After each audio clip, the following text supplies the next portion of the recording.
My son proudly held out the new pill organizer, neatly arranged by the days of the week. "This will help your memory, Dad," he said, his voice soaked in false concern.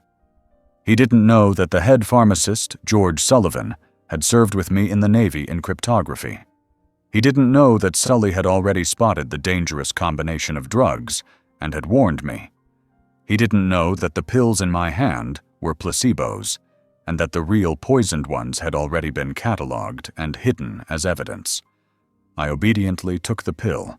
The performance had begun, and we were already documenting everything. If this story resonated with your soul, click subscribe and let me know in the comments which city or country you're listening from. I'm truly curious to know where you're tuning in from. My son arrived on a Tuesday, the low aggressive growl of his German sports car tearing the quiet fabric of my afternoon. I watched from the window of my study as he parked, his movements sharp and impatient.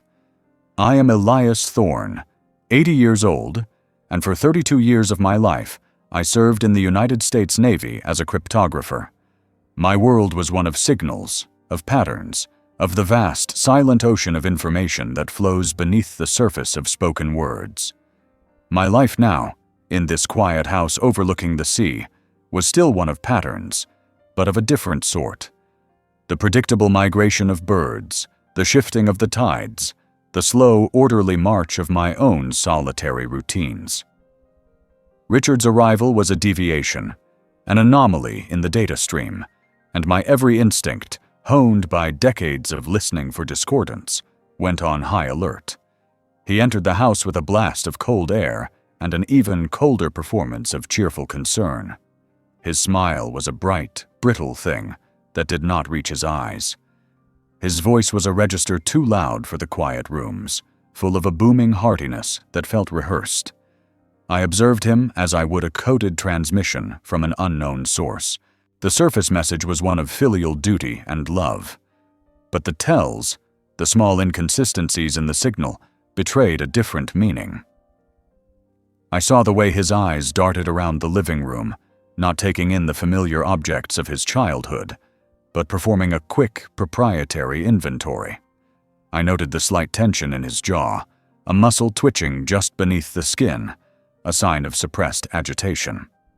He was transmitting on 2 frequencies at once, and I was receiving both loud and clear.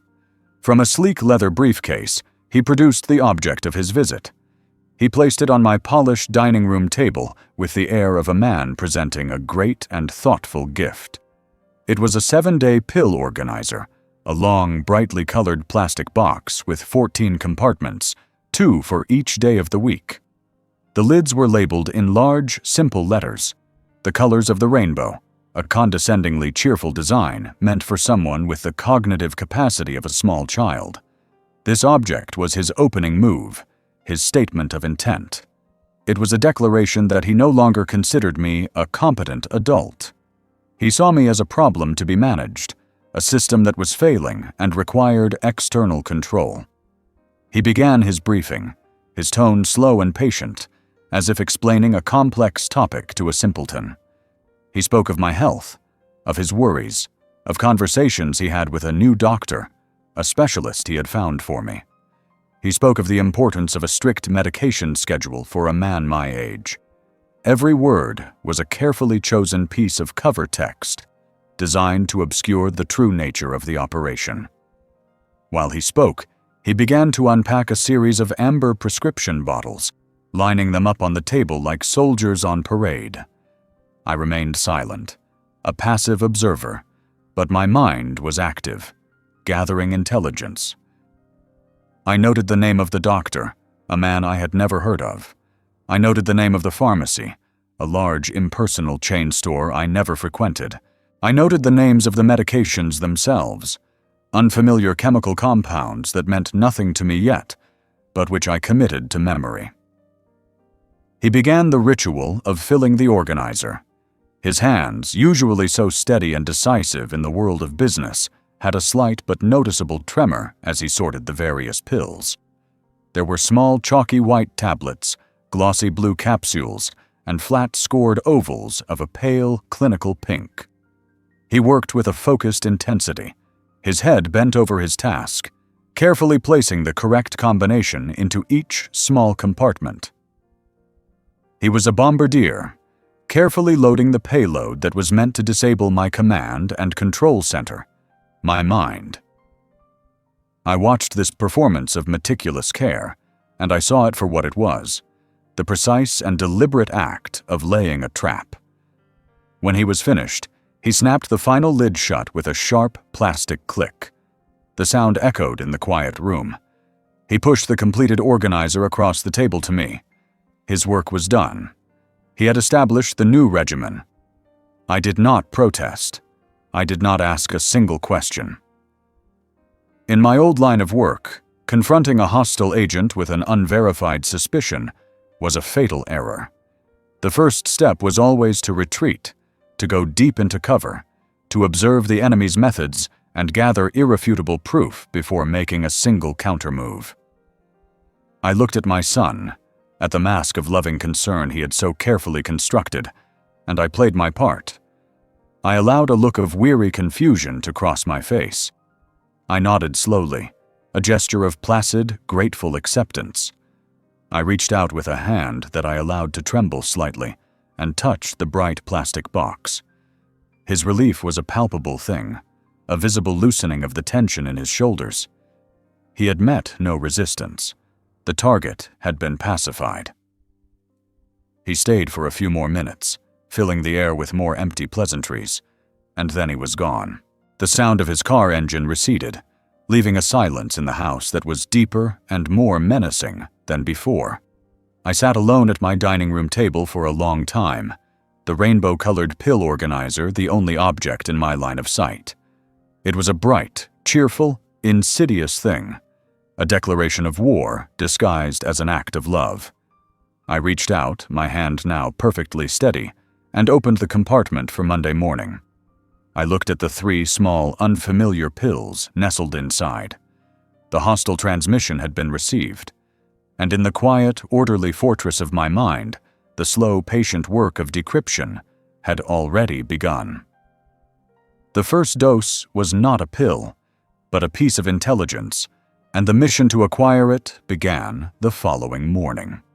My objective was reconnaissance, to observe the new pharmacy, to identify the personnel, and to confirm the nature of the threat. As a cover for my visit, I chose an old, nearly empty bottle of the simple blood pressure medication I had been taking for a decade, its refill request a plausible and mundane pretext.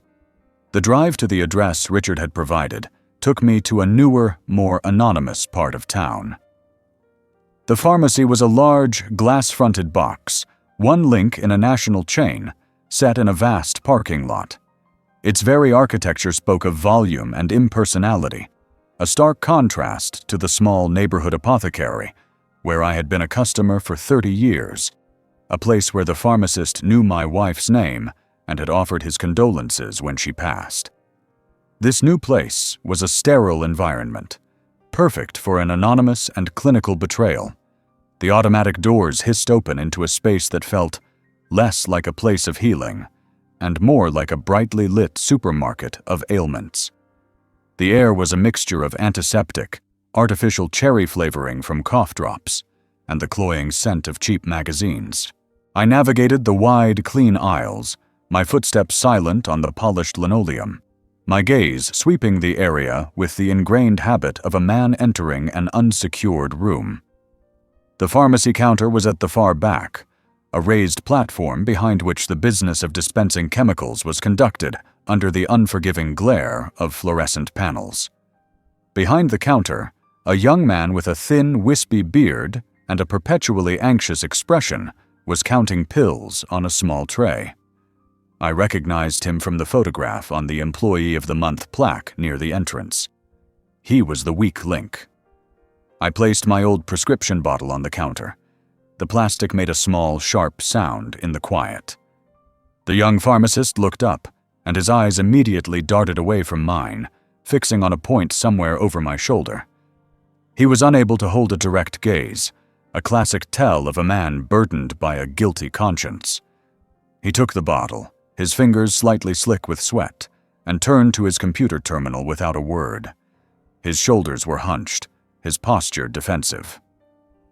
As he typed, his movements were jerky and uncertain. He was a man performing a task he did not fully understand, under a pressure he was ill-equipped to handle. I waited in silence, my own posture relaxed, my expression one of bland, grandfatherly patience. Inside, my mind was a cold, efficient engine, recording every detail. Then a figure emerged from the back dispensary, moving with a calm, unhurried authority that immediately commanded the space. He was a broad-shouldered man in a crisp white coat, his silver hair neatly combed, his face a landscape of quiet competence. I did not need to see his face to know who it was. I had known that steady, deliberate gait for 40 years. It was the walk of George Sullivan, Sully, the best signals analyst I had ever served with. He was placing a series of bottles on a high shelf, his back to the counter, when he must have sensed my presence, or perhaps he recognized the name that had just appeared on the young pharmacist's screen. He paused for a moment, his hand hovering over a bottle, and then he turned, slowly. Our eyes met across the counter. For a single suspended moment, the bright, sterile pharmacy fell away. The years dissolved. I was not an old man in a drugstore, and he was not a civilian pharmacist. We were two young men in the dim, humming confines of the radio shack aboard a Navy destroyer, the scent of ozone in the air, the fate of unseen ships resting on the clarity of our analysis. No flicker of recognition, no sign of surprise crossed his face. His features remained a placid mask of professional neutrality, but I saw it in his eyes. A deep, instantaneous acknowledgement, a silent confirmation that he understood this was not a chance encounter. He saw the situation, and he was already analyzing the signal. With a quiet word I could not hear, he dismissed the younger man, who scurried away like a nervous mouse. Sully stepped up to the terminal. He glanced at the screen, then at the empty bottle on the counter. His movements were smooth and economical.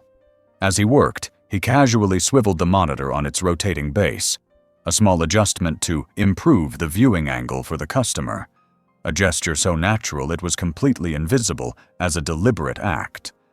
But it brought my own medical file into my line of sight. I saw the list of my long-standing, legitimate prescriptions, and then, below them, I saw a new section, flagged as recent additions. I saw the names of 2 powerful antipsychotics and a potent anti-anxiety medication, drugs I had never been prescribed, drugs known to cause profound confusion and memory impairment in the elderly. The dosages were high. The prescribing physician's name was one I did not know. The digital file on the screen was a decoded enemy transmission, and it confirmed the nature of the attack in cold, unambiguous terms. Sully turned away and filled my blood pressure prescription with a calm, practiced efficiency. He counted the small pills, his face a mask of professional detachment, but I saw the hard set of his jaw, the almost imperceptible tightening of the muscles around his eyes. He placed the bottle in a small white paper bag. He walked back to the counter and held it out to me. This was the moment, the final transmission. As I reached for the bag, my hand met his. For a fraction of a second, his grip tightened on mine. His thumb and forefinger closed around my smallest finger, and he gave it a single, hard, deliberate squeeze. The pressure was brief but undeniable, a jolt of pure information that traveled up my arm. The code was as old as our friendship, a silent system we had devised in the noisy chaos of the radio room for confirming signals. 1 squeeze. Danger. Negative. Abort. 2 squeezes. All clear. Affirmative. Proceed. He had just confirmed the authenticity of the threat. I took the bag, my own expression unchanged. I gave him a slight nod of thanks, the gesture of any customer to any pharmacist. I turned and walked out of the store, my steps even and unhurried. I did not look back. I did not need to. The alliance had just been forged in the cold, fluorescent light of a suburban pharmacy, with a single, silent, and terrifying signal. The signal had been confirmed. The next step was to establish a secure channel for communication and planning. We had a pre-established protocol for such a situation, a contingency plan devised half a century ago in the paranoid, high-stakes world of Cold War naval intelligence. The location was a small, windswept park on a bluff overlooking the harbor, a place dominated by a large granite anchor that served as a memorial to the sailors from our city, lost at sea.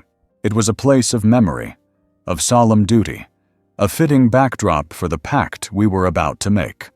I arrived first, the cold, salty air whipping at my coat.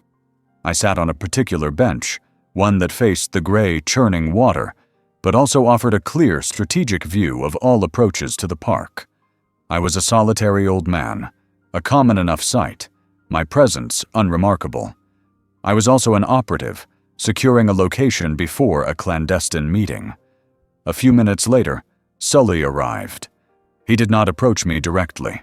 He walked the length of the memorial first, his hands clasped behind his back, his head bowed as if in contemplation of the names of the dead etched into the stone. He was playing the part of a casual visitor, his movements slow and deliberate. It was the old tradecraft, the ingrained habit of ensuring a location was secure before making contact. Finally, he came and sat on the other end of the same long bench, leaving a respectable distance between us. We both stared out at the sea, two old sailors looking at the horizon, a pair of strangers sharing a moment of quiet contemplation. The wind whistled around the granite anchor, the only sound between us. After a long, silent moment, he reached into the inner pocket of his heavy wool coat and withdrew a plain, unmarked file folder.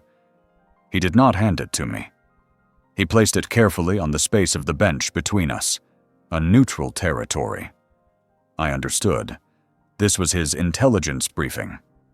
I opened the folder. The contents were neat, orderly, and damning. The top sheet was a detailed printout of my new prescriptions.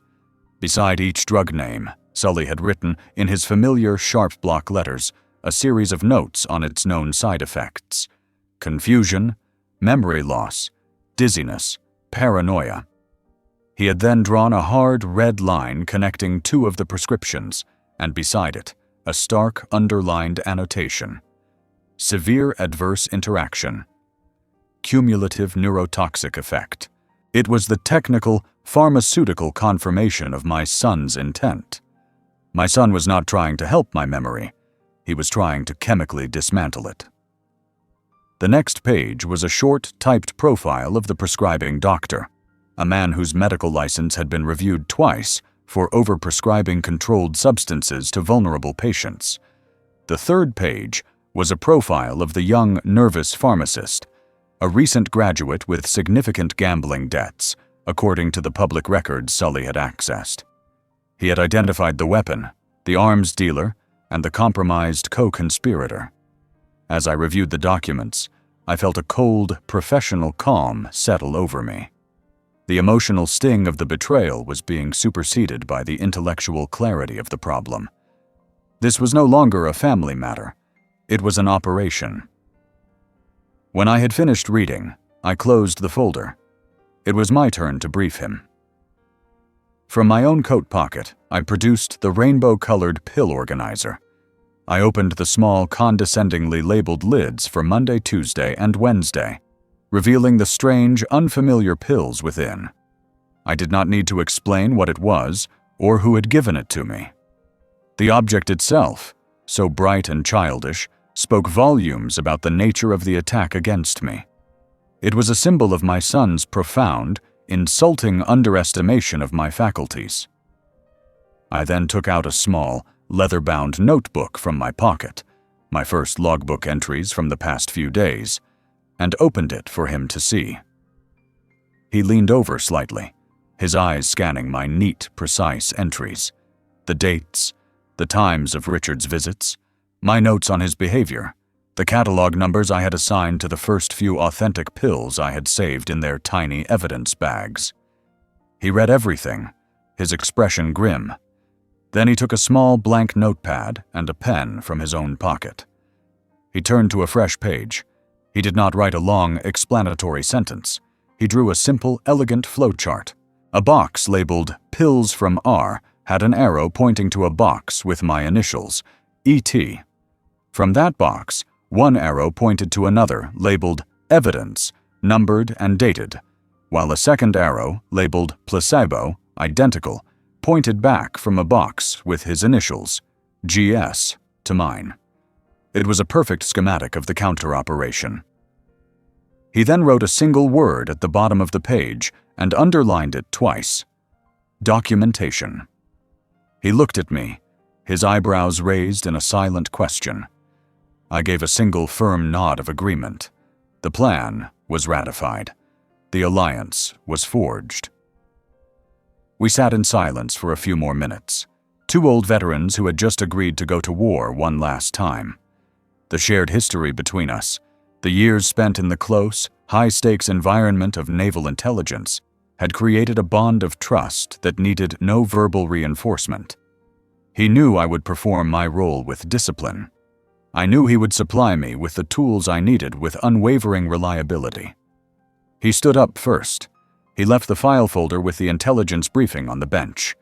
I would take it. He walked away without a backward glance, disappearing down the path the way he had come. I remained on the bench until he was out of sight. I then stood, picked up the folder containing the architecture of my son's betrayal, and began my own walk home. The sky was gray, the sea was restless, but my mind was a place of absolute, cold, and resolute clarity. The mission was officially underway.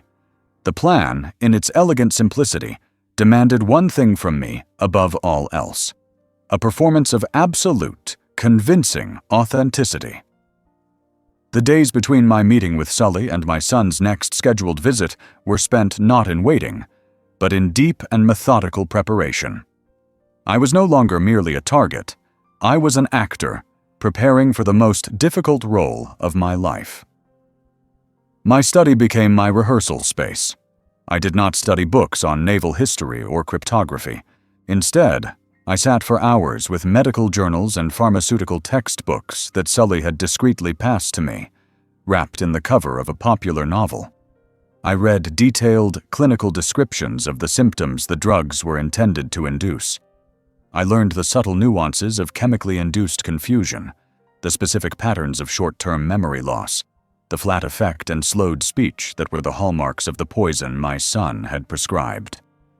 I was studying my own intended assassination, not with fear, but with the dispassionate focus of an actor researching a character. I practiced in front of the mirror, letting my sharp, focused gaze soften and drift. I trained the muscles in my face to relax into a mask of placid bewilderment. I learned to introduce a slight, almost imperceptible tremor into my hand.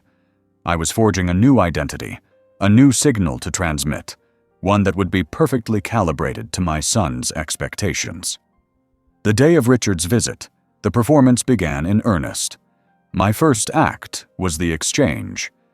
In the clean, bright light of my kitchen, I opened the rainbow-colored pill organizer to the compartment marked Wednesday. With a pair of fine-tipped tweezers, I carefully removed the two authentic pills, one white, one blue. I placed them into a small plastic bag, which I labeled with the date and time, Wednesday 08 Weiswars, and sealed it. This was now exhibit number 8. From a small innocuous vitamin bottle, I took out two identical-looking tablets, the placebos Sully had crafted with a pharmacist's skill. They were nothing but compressed sugar and starch, but they were my ammunition, the blank cartridges I would fire while my son believed them to be live rounds. I placed them into the empty compartment. The exchange was complete. Next, I set the stage. I took my reading glasses from my desk and placed them inside the butter dish in the refrigerator. I turned on the television in the living room to a channel that was nothing but hissing, black and white static. I took a half-finished cup of coffee from my breakfast and left it on the mantelpiece in the living room, a place a cup should never be. These were small, deliberate pieces of chaos introduced into my otherwise orderly world, carefully arranged clues for Richard to find that would corroborate the story of my mental decay. My house was no longer my home. It was a theater, and every object was a prop. When I heard the sound of his car in the driveway, I took a final deep breath, the way an operative does before stepping out from cover. I consciously slowed my heart rate, a technique I had learned in interrogation resistance training decades ago. I relaxed my facial muscles and went to the door. I opened it to find Richard standing there, his face arranged in its familiar mask of solicitous concern. I held the door open and looked at him for a full 3 seconds, my expression one of mild, vague confusion, as if trying to place a half-forgotten face. Then I let a slow, dim light of recognition dawn in my eyes, and stepped back to let him in. I saw the look on his face, a fleeting, almost invisible flicker of satisfaction. The first part of the performance had been a success. The visit was a masterclass in controlled chaos. While he bustled around my kitchen, ostensibly checking to see if I had enough food, I followed him, my steps a little unsteady. I asked him how his wife, Susan, was. He answered. 2 minutes later, as he was putting a carton of milk in the refrigerator, I asked him again, in the exact same tone, how Susan was doing. He stopped, turned to me, and his condescending smile was a painful thing to behold. He patiently reminded me that I had just asked that question. I looked at him, my face a canvas of shame and confusion. Inwardly, my mind was a cold, efficient machine, noting, "Subject has taken the bait. Confidence in my compromised state is increasing." He led me to the living room, where the television was still hissing static. He made a great show of turning it off, his movements exaggeratedly gentle, as if dealing with a frightened animal. He guided me to my armchair. He asked me what I had been doing all morning. I started to tell him about a bird I had seen in the garden, a bright red cardinal, but midway through the sentence, I allowed my words to trail off into a confused silence. I looked at my hands, then at the empty fireplace. My train of thought seemingly vanished into thin air. He waited, a patient, predatory stillness about him, and then gently prompted me with another question. All the while, the cryptographer in my mind was running a constant, silent analysis. I observed his breathing, the rate of his blinking, the way he subtly shifted his weight from one foot to the other when he thought my attention was elsewhere. He was a transmitter, broadcasting his true intentions in 100 nonverbal ways, and I was a receiver, capturing every single bit of the transmission. The performance was exhausting. It required a level of concentration that rivaled the most complex decryption work I had ever done. To maintain the outward shell of a fading mind while my own was operating at a heightened state of analytical alert was a draining, disorienting act of will. When the time came for him to leave, he walked me through the process of taking my evening medication. He stood over me as I opened the Wednesday night compartment, took out the placebo, and swallowed it with a glass of water. His eyes never left my face. He was a jailer observing his prisoner, ensuring the poison was administered. He patted my shoulder, his touch feeling heavy and false, and then he was gone. I stood in the doorway and watched his car disappear down the street. The moment it was out of sight, my body straightened. The vacant, confused look vanished from my eyes, replaced by a cold, hard clarity. I closed the door, locked it, and walked directly to my study. I took out my logbook and, in my precise, steady hand, I documented every detail of the 2-hour visit, the duration, the topics of his questions, my feigned responses, his reactions. The performance had been successful. The enemy was convinced of my weakness. The war had well and truly begun. The logistics of our counter-operation demanded a discipline and a precision that had long been dormant within me, but which my muscles, both mental and physical, had not forgotten. The exchange of the authentic pills for the placebos was the most critical and vulnerable part of the entire plan, a weekly transaction that had to be executed with the flawless, invisible precision of a dead drop in a hostile city. My quiet suburban neighborhood had become my operational theater, and my daily walks were now carefully planned surveillance detection routes. The preparation for each exchange began in the quiet of my study. Over the course of the week, I would accumulate 7 small clear plastic bags, each one containing the genuine toxic pills Richard intended for me to take. Each bag was meticulously labeled with the date, the time of my feigned consumption, and a sequential evidence number. They were a growing, tangible collection of my son's attempted crime. On the morning of the exchange, I would gather these 7 small bags and package them for transport. My method was simple, and I believed effective. I took an old, thick paperback novel about naval history, a book whose presence in my coat pocket would arouse no suspicion. With the sharp, precise blade of a scalpel from my old model-building kit, I had carefully hollowed out the center of the book's pages, creating a small hidden compartment. Into this cavity, I would place the 7 evidence bags. The book, when closed, looked and felt perfectly normal. It was a humble analog piece of tradecraft from an era before microdots and encrypted drives. Our designated dead drop location was a place of shared history, a large ancient oak tree that stood in a quiet, seldom visited corner of the local park. We had chosen it for its strategic advantages. It was situated on a small rise, offering clear sight lines in all directions, but was just far enough off the main path to discourage casual visitors. In its thick, gnarled trunk, just above the roots, was a deep, dark hollow, a natural and secure hiding place. My walk to the park was never direct. I would follow a meandering 3-mile route, making unexpected turns, pausing to browse in shop windows to check my reflection for anyone behind me, stopping to tie a shoelace to observe the flow of traffic. These were the old, ingrained habits of a life spent in the shadows, precautions that felt both absurd and absolutely necessary in the quiet, sun-dappled streets of my retirement. The weight of the hollowed-out book in my coat pocket was a constant, heavy reminder of the stakes. As I approached the park, my senses were on high alert. I was no longer an old man taking a constitutional. I was an operative approaching a rendezvous point.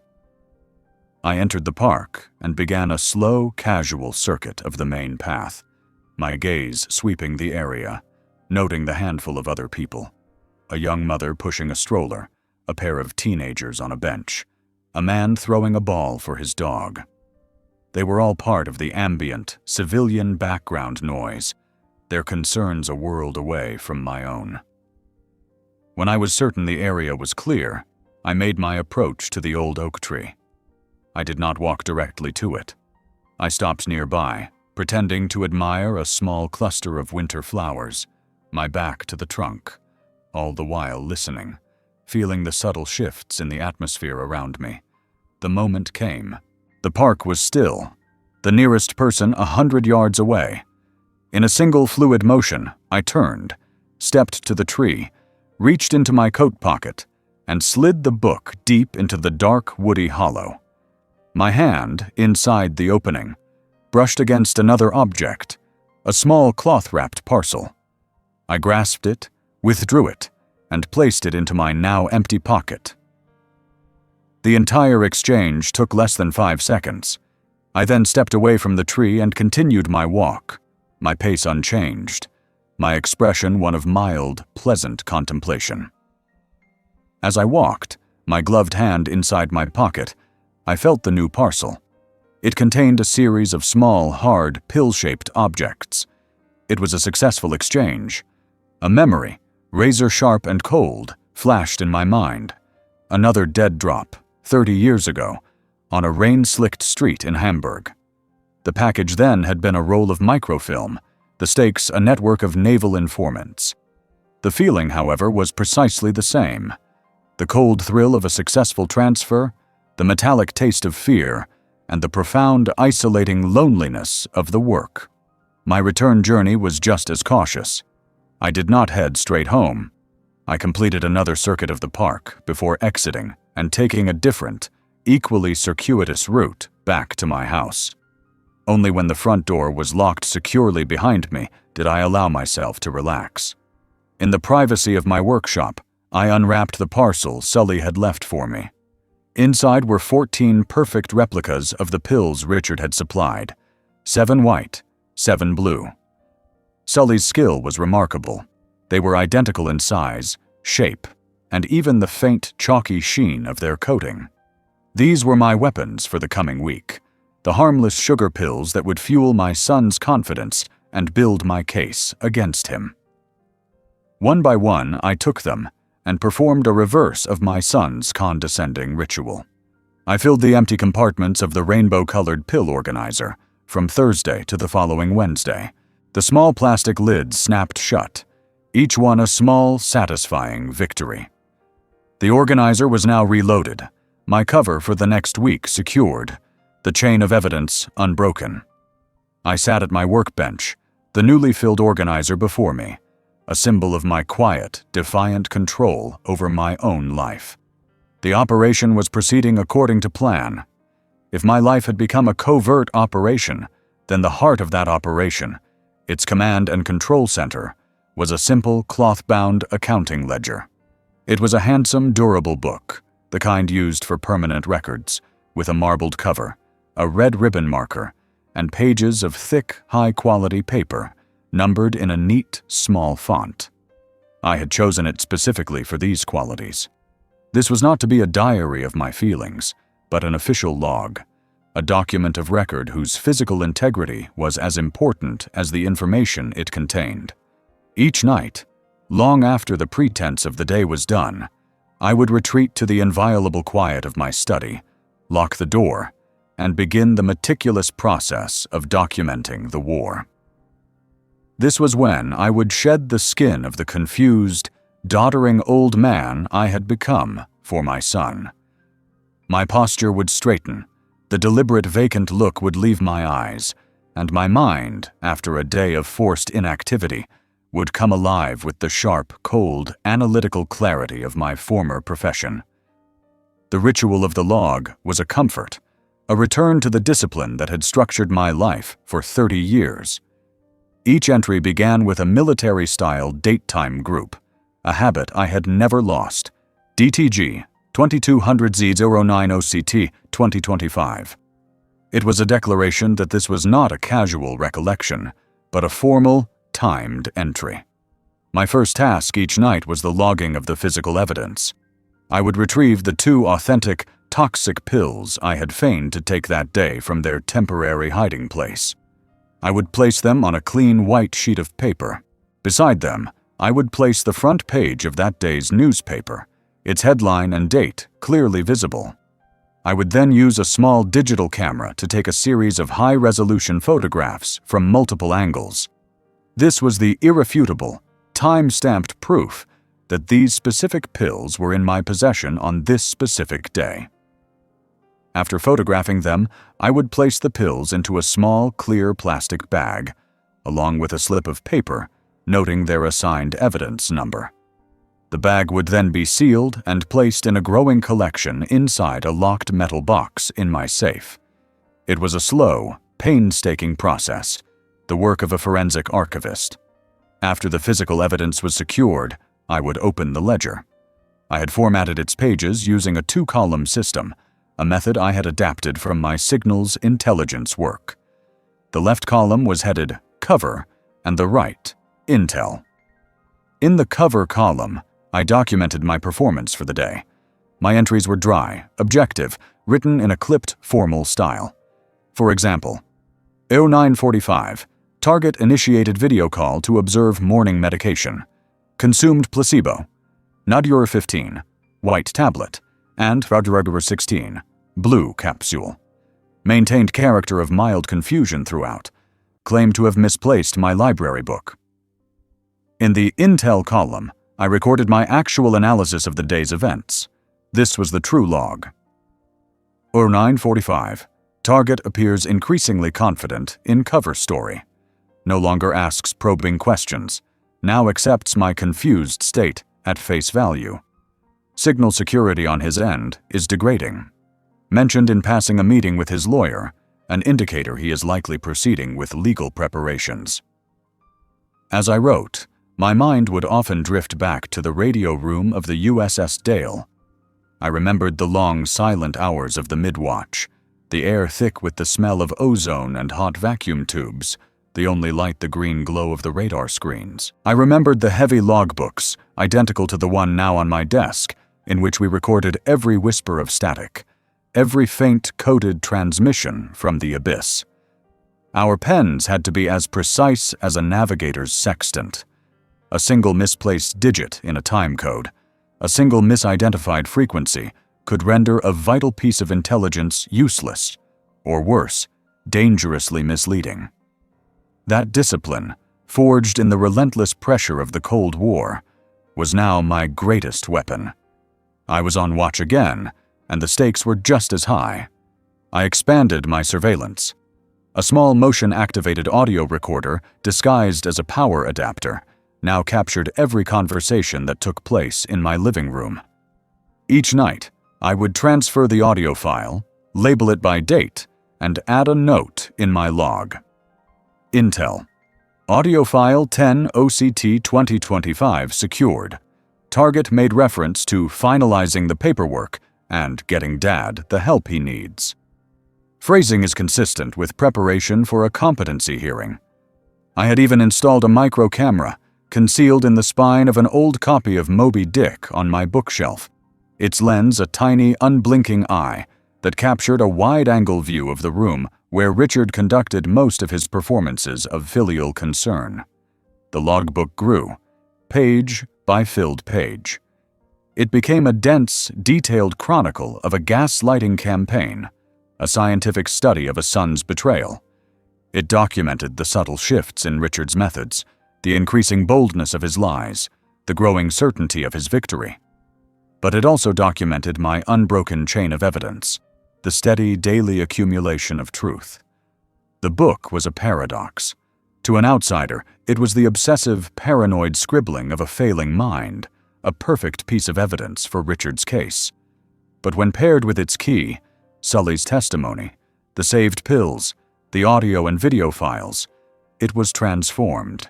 It became a cryptographer's masterpiece, a document that used the enemy's own language to tell the true story, a story of a cold, calculated crime. Each night, after completing my entry, I would lock the ledger, the camera, and the recorder in my safe. I would sit for a moment in the deep, satisfying silence of my study. The world believed I was losing my mind, but I knew, with the absolute certainty of a man who holds the decoded truth in his hands, that it had never been sharper. The weeks following the establishment of our routine settled into a tense, grinding rhythm, the slow wearing cadence of a long siege. I was a fortress, pretending to be a ruin, and my son was the impatient commander outside the walls, frustrated by the slow pace of my capitulation. I could see the impatience growing in him with each visit. His veneer of gentle concern began to crack and peel, revealing the raw, agitated ambition beneath. His smiles became tighter, his pats on my shoulder more perfunctory. He was an investor watching a stock that was not maturing as quickly as he had projected, and his frustration was becoming a tangible, almost vibrating, force in the room. My performance of a gentle, drifting decline was not enough for him. He needed a catastrophe, and he was beginning to push for one. The first phase of his escalation was the introduction of a new observer. He arrived one afternoon, not alone, but with a woman he introduced as a dear family friend, a neighbor of his named Mrs. Gable. She was a woman with kind, worried eyes and a soft, hesitant manner, and I immediately classified her as an unwitting accomplice, a pawn being moved into position on my son's chessboard. Richard had brought her to bear witness. He needed a credible third-party voice who could testify to the tragic spectacle of my decay. The pressure of the performance immediately intensified. It was no longer a one-on-one deception. It was a stage play with a new and potentially more discerning audience member. I deepened the cover. As Richard and Mrs. Gable sat on the sofa in my living room, I shuffled in with a tray of tea things, my hands performing the slight, rehearsed tremor. I poured the tea, accidentally, sloshing a small amount into a saucer. I saw Mrs. Gable's look of pity and Richard's look of triumphant confirmation. They began to ask me gentle, probing questions about my week, about my past. I answered them with a carefully calibrated mixture of lucid moments and sudden, baffling lapses. I would be recounting a story from my naval career with perfect clarity, and then, mid-sentence, I would allow my voice to trail off, my eyes to lose focus, my expression becoming one of utter, bewildered vacancy. I would then snap out of it, looking between them with a look of profound embarrassment, as if I had just awoken from a dream. The psychological strain was immense. It was one thing to perform for my son, whose own biases made him an eager and uncritical audience. It was another to perform for this stranger, this woman whose genuine sympathy I had to twist and exploit for my own purposes.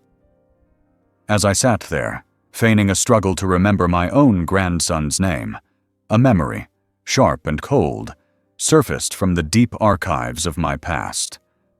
I was a young man, no older than 30, in the final stage of an advanced interrogation resistance course. I had been kept awake for 3 days, subjected to hours of relentless, circular questioning in a cold, bare room, all while trying to maintain a complex cover story. I remembered the core lesson from my instructor: do not invent, inhabit, become the character, believe the fiction. I looked at Mrs. Gable's kind, sad face, and I channeled the exhaustion and discipline of that long-ago training. I became the man she saw before her, a proud man, adrift and lost in the fog of his own mind. After they left, Richard clapping me on the shoulder with a look that said, "You see? It is as I told you." I felt a wave of profound, bone-deep weariness. I went to my study and made my entry in the log, detailing the visit, the duration, the topics discussed, and my assessment of Mrs. Gable as a credible but manipulated witness. The second phase of the escalation came 2 days later, via a coded message from Sully, tucked inside a returned library book. The message was brief and chilling. The new prescription, called in by Richard's doctor, had doubled the dosage of one of the antipsychotic drugs. Richard was no longer content to wait for a natural decline. He was attempting to induce a chemical tsunami in my brain. He was growing reckless. The knowledge of the increased dosage was a cold stone in my gut. I looked at the new, authentic pills I had collected for that day, larger, denser tablets, and photographed them for the log. My son was actively trying to harm me, to accelerate the destruction of my mind with a cavalier disregard for the potential consequences. His greed had fully eclipsed any remnant of humanity. But with this cold realization came a surge of equally cold, analytical clarity. In the world of cryptography, a desperate enemy is a careless enemy. An adversary who abandons his established patterns and begins to transmit erratically is an adversary on the verge of making a fatal mistake. Richard, in his impatience, was growing sloppy. He began talking more freely on his phone just outside my front door before coming in, believing I was too deaf or too distracted to hear. The small audio recorder on my windowsill picked up snippets of his conversations, fragments about finalizing the paperwork and needing to expedite the process. He was leaking intelligence, and I was patiently, silently, gathering it all. The escalation was a sign of his weakness, not his strength. He was a commander throwing all his reserves into a final, desperate charge, blind to the carefully prepared defenses that lay in wait. My logbook was becoming a dense and damning document, its pages filled with the cold, hard data of my son's campaign against me. The growing collection of numbered and dated pills in my safe was a tangible, physical library of his malice. Yet as I reviewed the accumulated evidence each night, my cryptographer's mind, trained to search for the unshakable core of a message, knew that something was still missing. I had a strong circumstantial case.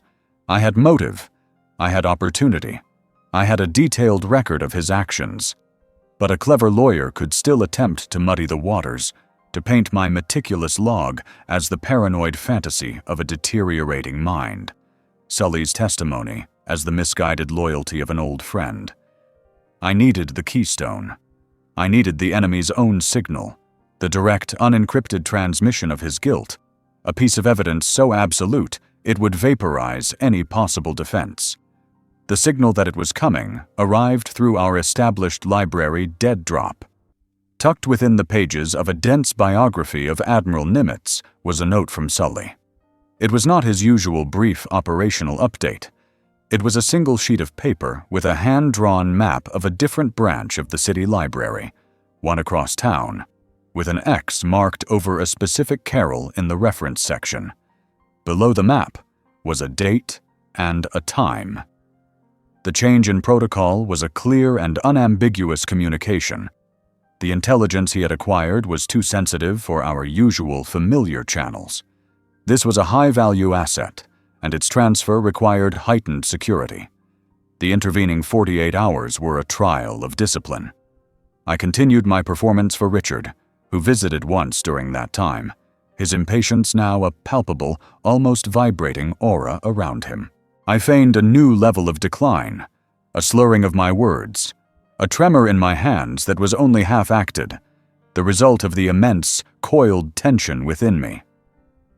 I was a deep-cover operative, maintaining my facade in the presence of the target, while knowing that the breakthrough, the single piece of intelligence that could end the war, was within my grasp. The wait was a form of psychological torture, a slow, grinding passage of time, measured in the steady, relentless ticking of the clock in my study.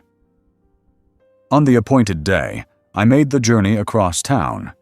The library branch was larger and more anonymous than my own, a bustling, impersonal hub of information.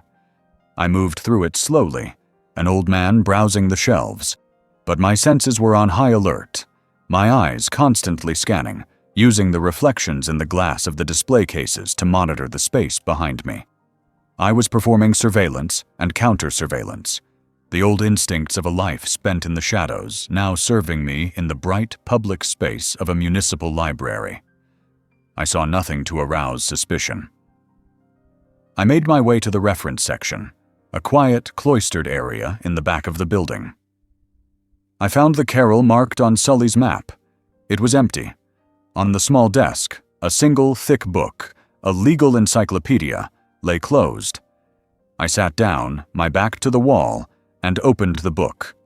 Inside, a section of the pages had been hollowed out, just as I had done with my own book for the dead drop.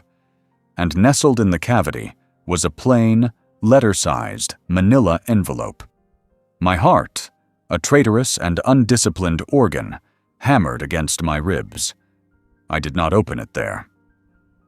I closed the encyclopedia, left it on the desk, and walked out of the library, the envelope now concealed in an inner pocket of my coat. I did not go straight home.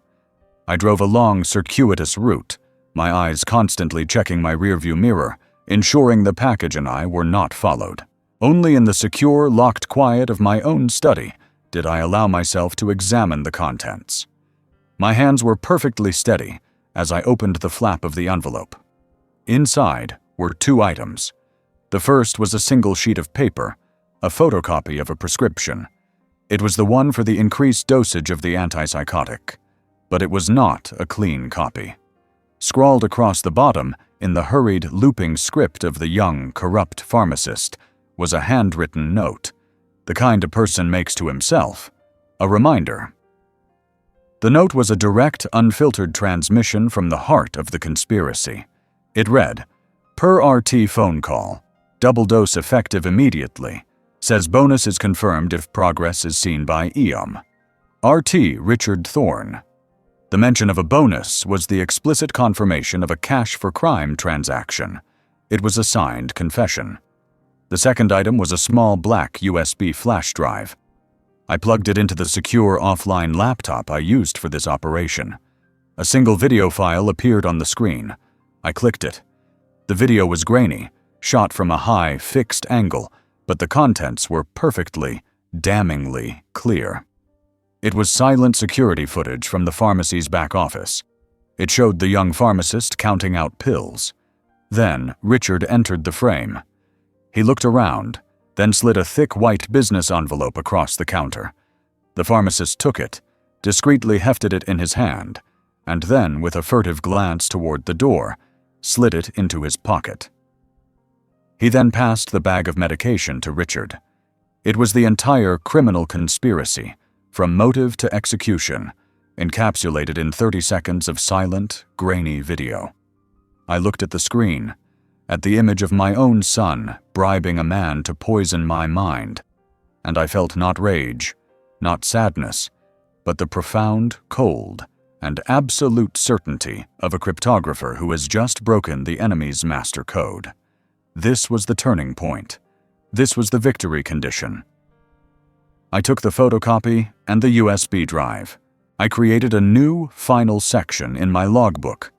I placed the new evidence inside a protective sleeve and slid it into the back. The game had changed. We were no longer on the defensive. We now had everything we needed to attack.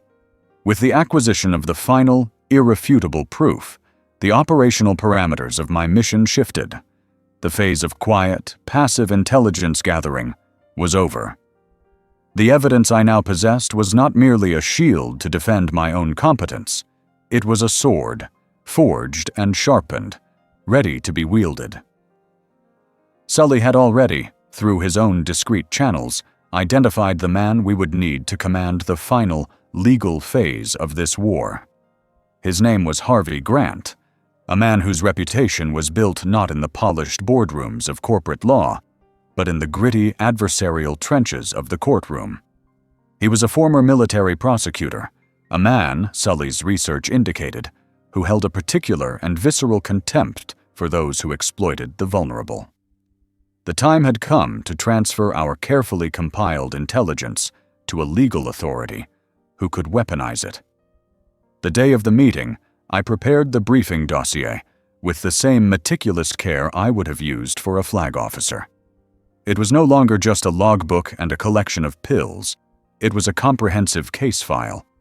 I arranged everything in a large, sturdy briefcase. My ledger went in first, its pages tabbed by month. Next came the metal box containing the 84 cataloged and sealed bags of authentic pills, a grim physical library of the poison. I included the small digital audio recorder and the USB drive containing the security footage. And on top, in a separate, clearly marked folder, I placed our keystone evidence, the photocopy of the prescription with the pharmacist's handwritten incriminating note, and Sully's own notarized, sworn affidavit detailing his discovery and his role in our counter-operation. It was a complete and devastating package, a self-contained narrative of a crime. Harvey Grant's office was not the sleek, glass-walled space of my son's world. It was a cluttered, book-lined room that smelled of old paper, leather, and strong black coffee. The walls were covered not with abstract art, but with framed commendations and photographs of a younger Grant in a crisp Marine Corps uniform.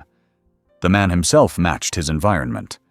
He was in his late 60s, with a face that looked like it had been carved from granite, and eyes that were sharp, intelligent, and deeply tired. He wore a rumpled suit and a tie that was slightly askew. He was a man who cared about substance, not appearances. He greeted Sully and me with a firm, no-nonsense handshake, his grip surprisingly strong. There was no small talk. He simply gestured to the two worn leather chairs in front of his massive, chaotic desk, and we began. The briefing was conducted in near total silence. I opened my briefcase on the floor beside my chair. I did not speak. I simply began to place the components of my case onto the one clear space on his desk, building the argument for him piece by piece in a logical, structured sequence. First, I laid down my logbook, opened to the first page. Then, beside it, I placed the metal box of pills. Then came the audio recorder and the USB drive. And finally, I placed the folder containing Sully's affidavit and the forged prescription on top of the logbook. I then sat back, my hands on my knees, my part in the presentation complete. For the next hour, Harvey Grant worked. He did not speak. He put on a pair of reading glasses and began to read my logbook, his thick finger tracing each line of my precise, handwritten entries. His expression was one of intense, unbroken concentration. He occasionally glanced up at me, a quick, assessing look before returning to the page. When he finished the logbook, he opened the box of pills, examined a few of the evidence bags, and then moved to the digital evidence. He inserted the USB drive into his computer and watched the silent, grainy video of the cash exchange 3 times in a row, his jaw tightening with each viewing. He listened to the audio recordings of my phone calls with Richard through a small earpiece, his face an unreadable mask, but for a single slow, angry nod of his head. He saved the photocopy of the prescription for last. He read it, then reread the pharmacist's handwritten note at the bottom. He held the paper up to the light, as if he could divine some further truth from its fibers. When he had absorbed it all, he pushed back from his desk and looked at Sully, then at me. The tiredness in his eyes had been replaced by a hard, cold fire. It was the look of a prosecutor who has just been handed a perfect, airtight case. He had seen the crime, the motive, the method, and the meticulous, unbroken chain of evidence. He did not need to ask a single question. He understood the entire operation with the innate comprehension of a fellow professional. He then turned to a fresh, yellow legal pad on his desk. He uncapped a pen, and in a few sharp, angular lines, he sketched out the final phase of the strategy. It was not a defensive plan. It was a trap. He drew a box representing Richard filing his legal petition. An arrow led from that to another box, the competency hearing. But from that box, he drew another, larger arrow to a final box, inside which he wrote the words, "Criminal Referral." He underlined them twice. His plan was not to defend me against the charge of incompetence. His plan was to let Richard walk into the courtroom and build his own gallows, and then to hand him the rope. It was a strategy of absolute, devastating counterattack. He looked up at me, his eyes seeking confirmation. I gave him a single, decisive nod. The command had been transferred. The legal move was now his to make. We stood, shook his hand one last time, and left the office, leaving our entire arsenal of evidence in his capable, aggressive hands. The weeks that followed our meeting with Harvey Grant were the most difficult of the entire operation. The frantic energy of intelligence gathering was over, the satisfaction of formulating a counter-strategy now a settled fact. What remained was the long, slow, and agonizing game of waiting. My role once again shifted. I was no longer an analyst or a field operative.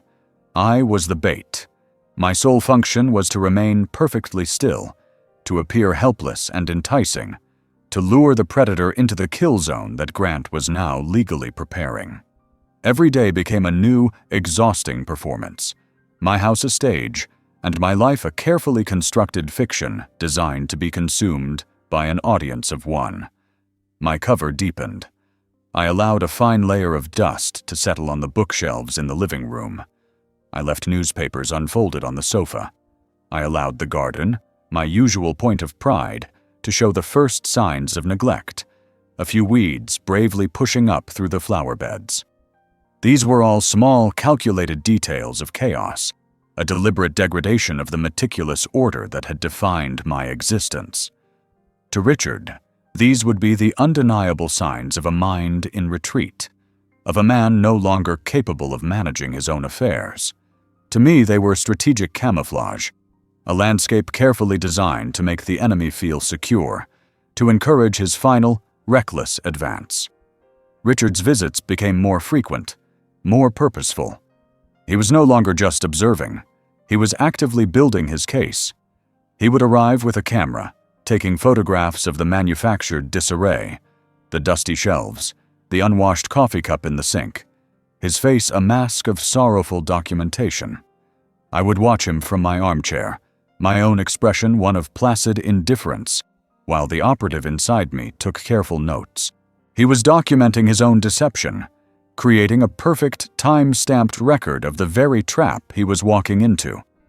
He began bringing legal-looking papers with him, leaving them accidentally on the table, documents filled with highlighted sections about estate law and conservatorship. He believed he was acclimating me to the inevitable, but he was merely showing his hand, confirming the exact line of attack Grant had predicted. The psychological toll of this phase was immense. To live each day inside the skin of a failing man, to force my sharp, analytical mind into a state of perpetual, foggy confusion, was a form of self-imposed, solitary confinement. There were moments, in the deep quiet of the night, when the line between the performance and the reality would threaten to blur, when I would catch my own reflection in a dark window and see not myself, but the vacant, lost old man I was pretending to be. In these moments, I would retreat to my study, lock the door, and ground myself in the cold, hard logic of my logbook. I would read my own precise, steady handwriting, review the photographs of the catalogued pills, and listen to the audio recordings of my son's confident lies. This was my anchor to reality, the proof that the fog was a fiction, a tactical weather front I had created myself. During one particularly grueling visit, as Richard was patiently explaining to me for the third time how to operate the television remote, a memory surfaced with the force of a physical blow. I was a young officer, decades ago, in the middle of a massive NATO naval exercise in the North Atlantic. I was a junior cryptographer on the staff of an admiral, and our task was to lure a simulated enemy fleet into a submarine ambush. For days, we had broadcasted deliberately sloppy, easily breakable codes, creating the illusion of an incompetent and disorganized command. We allowed the enemy to intercept our signals, to track our movements, to believe they had the upper hand. I remembered the excruciating tension in the command center as we watched their fleet, confident and arrogant, sail directly into the designated sector of the ocean, where our own silent, unseen forces lay in wait. I was doing the same thing now. I was broadcasting a signal of weakness, of incompetence, all to lure my own son into a trap from which there would be no escape. The memory gave me strength, a cold, familiar resolve that hardened my performance. The signal I had been waiting for arrived on a Tuesday, in the middle of the afternoon. It came not as a secret transmission, but as a formal, official communication, delivered by the uniformed mail carrier. It was a large, thick envelope, made of heavy, cream-colored paper, the return address embossed with the seal of the County Superior Court. My hands did not tremble as I took it. I had been anticipating its arrival for weeks. I walked with it to my study, closed the door, and sat down at my desk. I did not tear it open. I used my silver letter opener, slicing the flap with a clean, precise cut. Inside was the document. A formal petition, filed by Richard Thorne, requesting an emergency hearing to be granted full legal conservatorship over the person and estate of his father, Elias Thorne. The document was thick with attachments, sworn statements from the concerned neighbor, a damning report from the new doctor I had never met, photographs Richard had taken of my neglected home.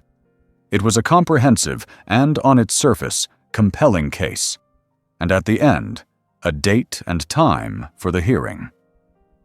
It was set for 2 weeks from now. I read the entire document, every lie, every exaggeration, every piece of manufactured evidence. I felt no anger.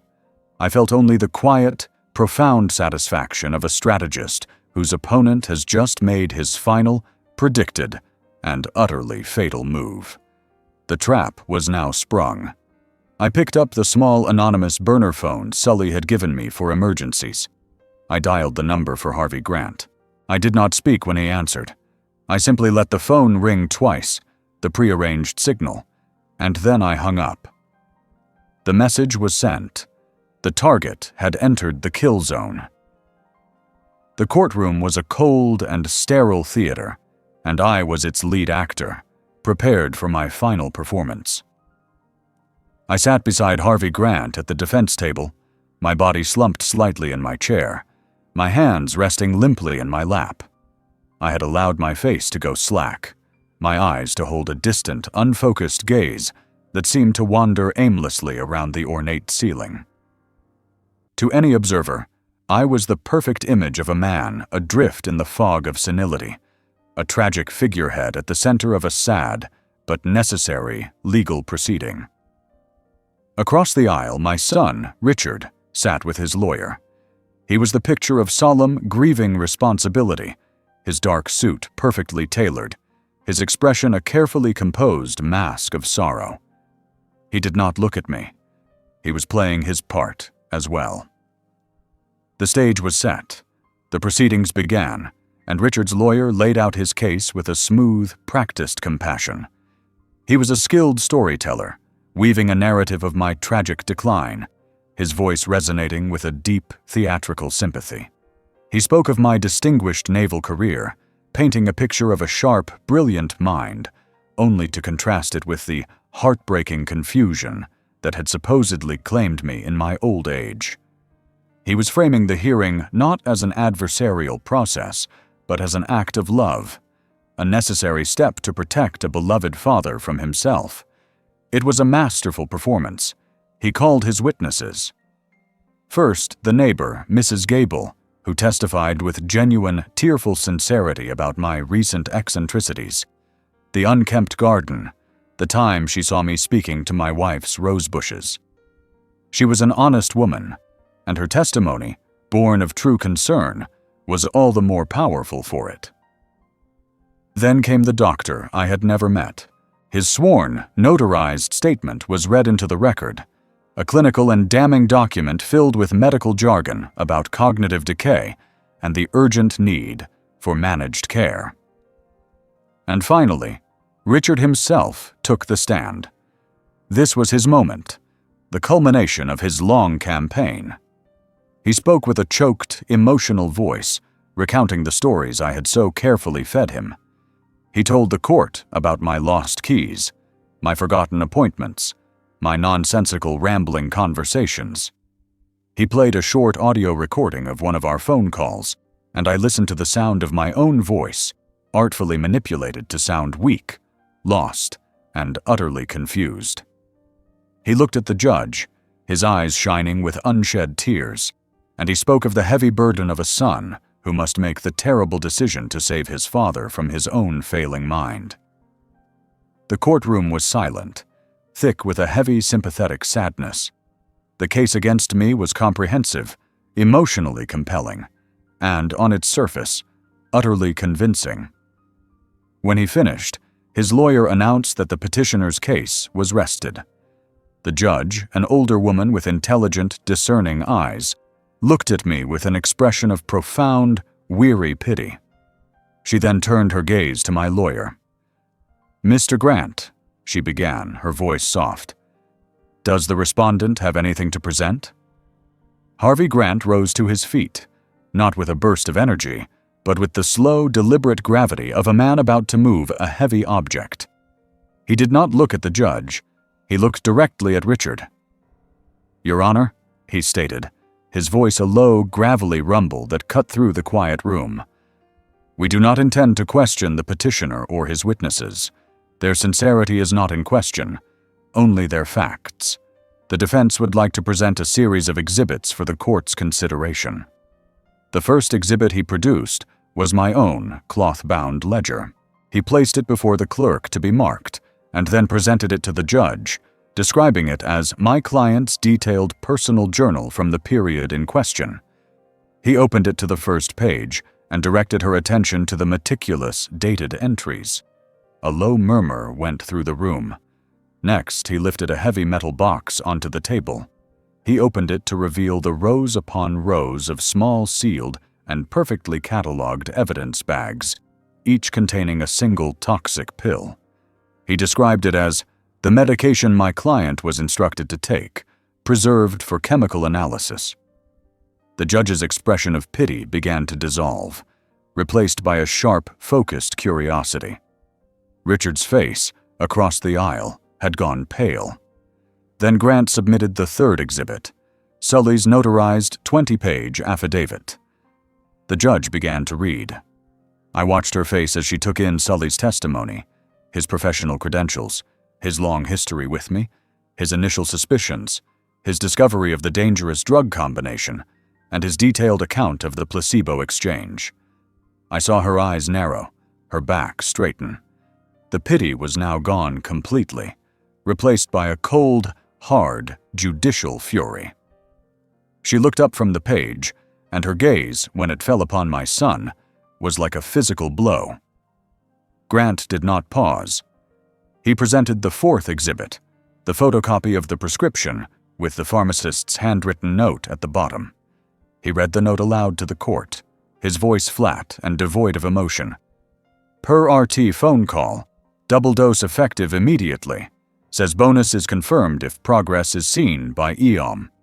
A collective gasp went through the courtroom. Richard's lawyer jumped to his feet, objecting, but the judge silenced him with a single, sharp wave of her hand. She was staring at Richard, her face a mask of cold rage. And then came the final, brutal act. Grant requested that the court's monitors be activated to play the final exhibit. The lights in the courtroom dimmed slightly, and the silent, grainy security footage filled the screens. The entire court watched as the image of my son, Richard Thorne, stood in the back room of a pharmacy and slid a thick white envelope of cash into the hands of a young man in a white coat. The video played on a loop, the silent, damning transaction repeating itself again and again. The collapse was total and immediate. Richard's lawyer slumped back into his chair, his face ashen. A man who had just realized his entire case was a lie built on a foundation of criminal conspiracy. Richard himself was frozen, his mouth slightly agape, his skin a ghastly shade of white. He was a man who had just watched his own public execution. The judge did not even look at him again. She looked at the bailiff. She did not need to raise her voice. She simply pointed a single steady finger at my son. The gavel came down, its crack like a rifle shot in the stunned silence, and the war was over. The sound of the judge's gavel was a physical shockwave, a crack of thunder in the pressurized silence of the courtroom that broke the spell of stunned disbelief. What followed was not a loud, dramatic scene, but a quiet, swift, and brutal dismantling. I watched, a motionless observer at the heart of the storm I had created, as two uniformed bailiffs moved with a calm, practiced efficiency toward the petitioner's table. Richard did not seem to see them coming. He was frozen, his face a mask of chalky, incomprehensible shock, his eyes locked on me. In them, I saw the final, dawning horror of a man who has not only been outmaneuvered, but who has just realized he was never even playing the same game. The bailiffs reached him, their hands resting gently but firmly on his shoulders, and the illusion of his power, of his control, evaporated into the stale, conditioned air of the courtroom. His lawyer was a study in panicked collapse, his face ashen, his hands fumbling with the now useless documents on his table. His professional arrogance shattered into 1,000 pieces of raw, personal humiliation.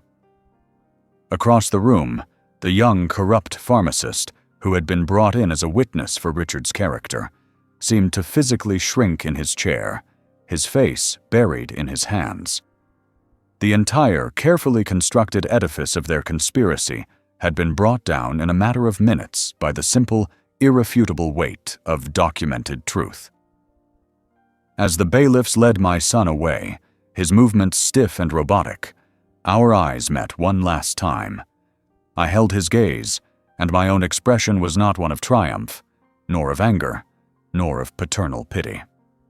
It was a blank, neutral signal, the look of a communications officer who has confirmed the receipt of a final, catastrophic transmission. Then he was gone, escorted through a side door, and a part of my life was gone with him. Harvey Grant and I left the courtroom together. He placed a firm, steadying hand on my back as we moved through the suddenly bustling hallway, his presence a silent shield against the curious stares of the court staff. Waiting for us near the grand marble staircase was Sully.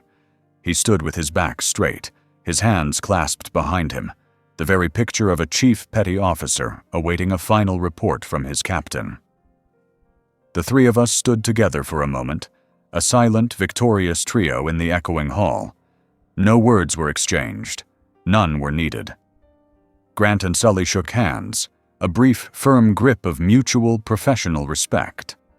Then Sully looked at me. He gave a single sharp nod, the same nod we had shared over decoded messages in the middle of the Pacific decades ago.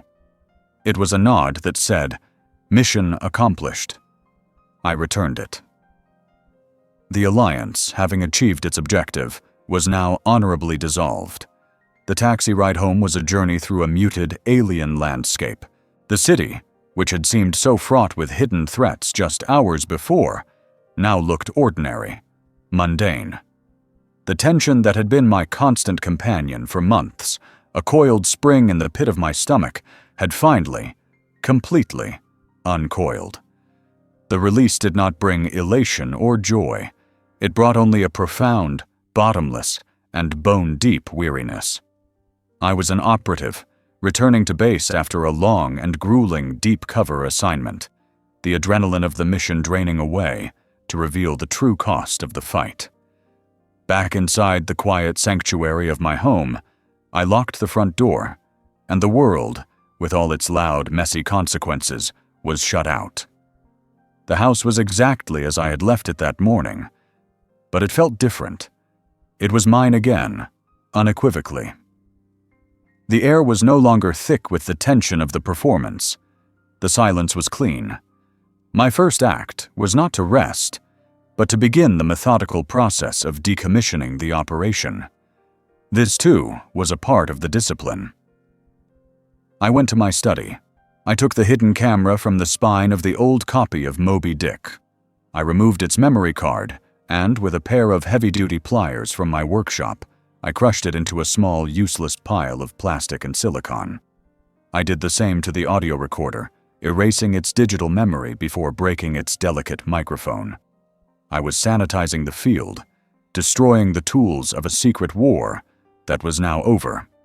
I then went through the house and erased the last traces of the character I had been forced to play. I dusted the shelves that I had allowed to grow dim. I collected the old newspapers I had left scattered about and placed them in the recycling bin. I went to the refrigerator, took my reading glasses from the butter dish, and polished their lenses with a soft cloth before placing them back in their proper, familiar spot on my desk. Each small act of restoring order was an act of reclaiming my own identity, of burying the ghost of the confused old man I had so convincingly portrayed. The last item was my logbook. I took it from its hiding place. It was the complete, official record of the campaign. I did not destroy it. I climbed a small stepladder and placed it on the highest shelf in my study, alongside my bound naval service records and my honorable discharge. It had earned its place as a part of my history. A few days later, I saw the news. It was a small factual article in the local paper describing the arraignment of a prominent local businessman and a pharmacist on several felony charges, including conspiracy and reckless endangerment. I read the article without emotion. It was like reading a final after-action report, the dispassionate summary of a successfully concluded mission. I folded the paper and set it aside. The consequences were now in the hands of a different, more public system. My part was done. The signal was, finally, clear. The seasons turned, pulling the world and my small corner of it through their immutable progression. The raw, bitter winter of my conflict gave way to the pale, hesitant greens of spring, which in turn deepened into the lush, confident tranquility of a long summer. The house, which had served as a silent theater for a war of deception, returned to its original purpose as a sanctuary of quiet order. The ghosts of the battle had been exorcised, not by any loud celebration, but by the slow, steady, and deliberate reclamation of my daily routines. My life, which had been a complex cryptographic problem, was once again a simple, clear text. My mornings were my own again.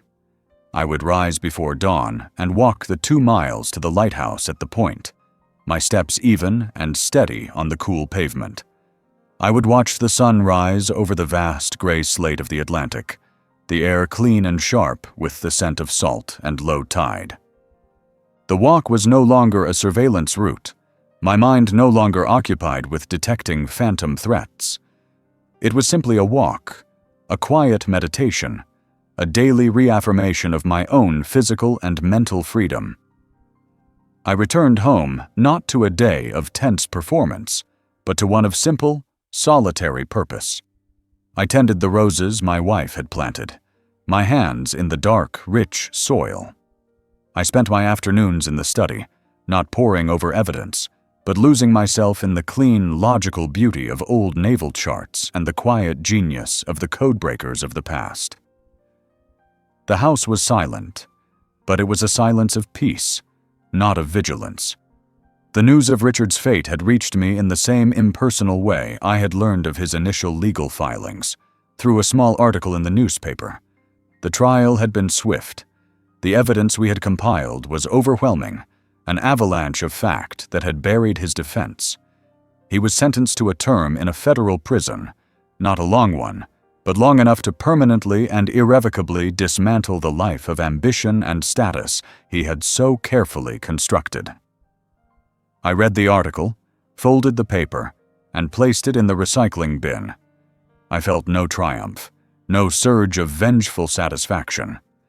I felt only the quiet, somber finality of a long and ugly equation that had finally been balanced. He was a corrupted signal that had been taken off the air. One warm evening in late summer, Sully came to visit. He did not arrive with the furtive caution of a co-conspirator, but with the easy, open manner of an old friend. He carried a bottle of the dark, peaty whiskey we had favored in our youth, a bottle reserved for the conclusion of a successful, arduous deployment. We did not sit in the study, our former command center. We sat in 2 weathered Adirondack chairs on the back porch, overlooking the garden as the evening light softened and deepened. We did not speak of the operation, of Richard, of the trial. There was no need. We had lived every moment of it together, a 2-man signals intelligence unit bound by a lifetime of trust. To speak of it now would have been a redundancy, a needless and clumsy decoding of a message we both already understood in its entirety. Instead, we sat in a comfortable, companionable silence, the kind that can only exist between 2 men who have seen the worst of the world together and have no need to describe it. We watched the bees move among my wife's lavender plants. We watched the first stars begin to appear in the deepening twilight. We drank the whiskey, its smoky warmth a welcome and familiar presence. It was a silent, shared acknowledgement of a mission completed, a final, informal debriefing. In his presence, I felt the last vestiges of the long operational tension finally dissolve. The cryptographer and the pharmacist were gone. We were just 2 old sailors, at peace in a quiet harbor at the end of a long and difficult voyage. When the bottle was nearly empty and the night was full, Sully stood to leave. We walked together to the front of the house. Under the soft yellow light of the porch lamp, he stopped and turned to me. He did not offer a handshake. Instead, he simply placed a firm, steady hand on my shoulder. His grip was strong, a silent communication of solidarity, of respect, of a profound and enduring friendship that had been tested in the crucible and had not been found wanting. His eyes, clear and steady, met mine. In them I saw the full and complete understanding of everything we had been through and everything that had been won. He gave a single sharp nod, the same nod from the park, the same nod from the courthouse. It was the final sign-off. Then he turned and walked down the path, his steady, confident gait disappearing into the quiet darkness of the street. I remained on the porch for a long time after he was gone, listening to the rhythmic chirp of the crickets and the distant, mournful call of a foghorn out on the water. I looked up at the vast, star-filled sky, a broadcast of silent, ancient light. My life was my own again. My mind was my own.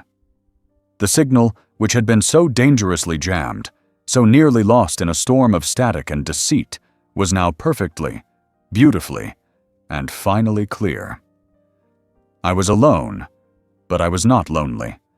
I was a keeper of memories, a tender of a garden, a man who had weathered the storm, and I was at peace.